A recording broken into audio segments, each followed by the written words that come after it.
vamos a recordar uno de los mayores escándalos en Silicon Valley de los últimos tiempos. Theranos. Soy Six Cámara, el piloto del podcast Isla Mac, y este es mi report de enero de 2022 para la Isla de los Magníficos.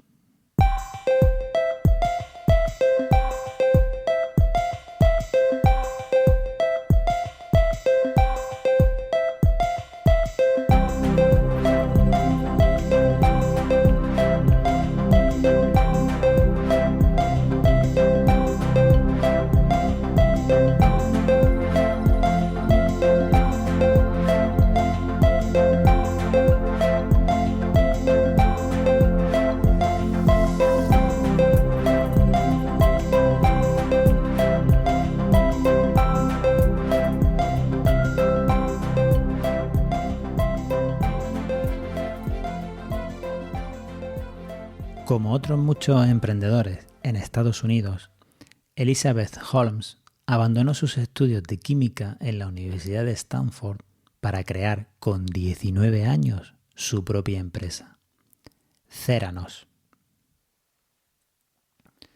En sus propias palabras, este término deriva de dos nombres, terapia y diagnóstico, por supuesto en inglés. Hemos hecho posible la realización de análisis clínicos exhaustivos a partir de unas pocas gotas de sangre que se pueden extraer de un dedo. Con esta sentencia aseguraba que estaba sentando las bases de la próxima revolución en medicina preventiva. Su idea se centraba en un laboratorio de diminutas dimensiones, del tamaño de la torre de un ordenador, que era capaz de procesar un completísimo análisis clínico a partir de una minúscula muestra de sangre capilar. Elizabeth Holmes sostenía la teoría de que el tradicional proceso de extracción de muestras de sangre mediante punción venosa era una forma de torturar a los pacientes. Desarrolló una patente según la cual la sangre era obtenida mediante punción capilar en la yema de un dedo y por capilaridad tomaba una muestra de apenas unos pocos mililitros de sangre en un diminuto tubo al que llamó nanocontenedor y que tenía el tamaño de una píldora.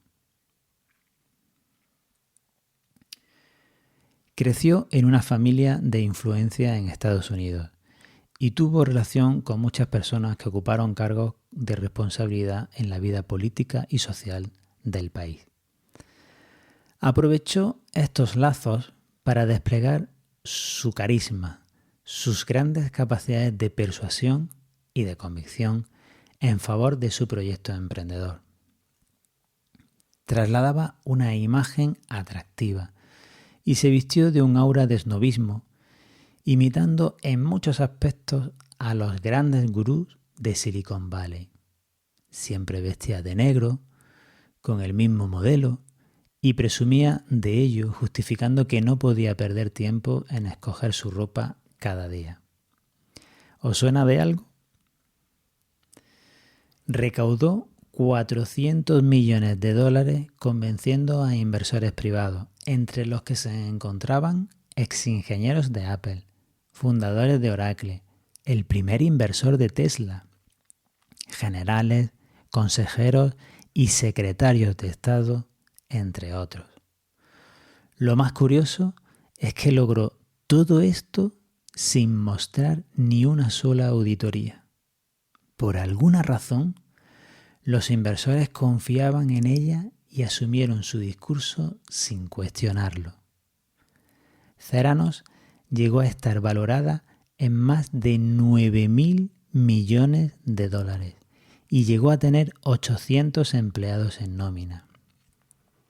Elizabeth Holmes fue referente como figura femenina e emprendedora para otras mujeres y protagonizó las portadas de las revistas más prestigiosas de Estados Unidos, Forbes, Fortune. En el catálogo de la máquina Edison, así se denominaba el mini laboratorio que inventó Theranos, se ofrecía una colección de hasta 250 análisis clínicos. 250 parámetros de laboratorio que podían medirse supuestamente con tan solo unas gotas de sangre en unos 20 minutos. Y podían escoger todos a la carta. A más parámetros escogidos, mayor era el precio, pero siempre un precio por debajo del de la competencia, que usaba métodos tradicionales para analizar. Toda la información se respaldaba en una nube de la compañía que tenía el nombre de Yoda. Theranos siempre se acogió al secreto y protección del desarrollo de una tecnología propia, amparado por la legislación en territorio USA. El resto de sus competidores, al usar máquinas de otros laboratorios importadas, sí tenían que justificar las evidencias de su uso y conclusiones. A medida que la compañía fue creciendo, el secretismo alrededor de la misma fue cada vez mayor. Los empleados estaban sujetos a fuertes cláusulas de confidencialidad en sus contratos, trabajaban por equipos en compartimentos estancos y se les prohibía compartir información entre ellos. Pero la caja mágica no funcionaba, al menos no con la rigurosidad y precisión necesaria en este campo de la salud. Los ingenieros relataban un funcionamiento caótico en el mecanismo interior de la máquina, pero por supuesto, esto no trascendía a los usuarios ni a la opinión pública. Theranos no conseguía la aprobación de las agencias reguladoras para sus máquinas, pero la necesidad de recaudar dinero provocó que se aliara con otras empresas de la industria farmacéutica para crear los llamados centros de bienestar. Los clientes acudían a estos centros, les extraían sus muestras de sangre por métodos tradicionales, sí, venopunción ante los atónitos ojos de los usuarios, y se analizaban en un laboratorio convencional construido expresamente para tal fin en su cuartel general de Palo Alto. A ojos de los clientes, el análisis se hacía con la máquina Edison, pero la realidad era bien distinta. Theranos desarrolló campañas de publicidad muy emotivas, filantrópicas, en las que se erigía como benefactor de sus clientes a quienes proporcionaba las bondades de la predicción de la enfermedad y, por tanto, la protección de la salud. Quería ser la Apple de la atención sanitaria. La regulación en muchos estados de USA impide que cualquier paciente pueda hacerse por iniciativa propia un análisis clínico de sangre. Para esto se requiere de una prescripción médica. Es inevitable. Pero la capacidad de persuasión de Elizabeth Holmes logró que una ley en el estado de Arizona concediera esta potestad a los usuarios sin necesidad de disponer de supervisión o prescripción médica. Increíble. El asunto alcanzó el despropósito cuando Theranos presentó sus tarjetas regalo. Sí, como las del Corte Inglés, pero esta vez el regalo era una analítica. Y estuvieron al alcance de todo el que la quisiera.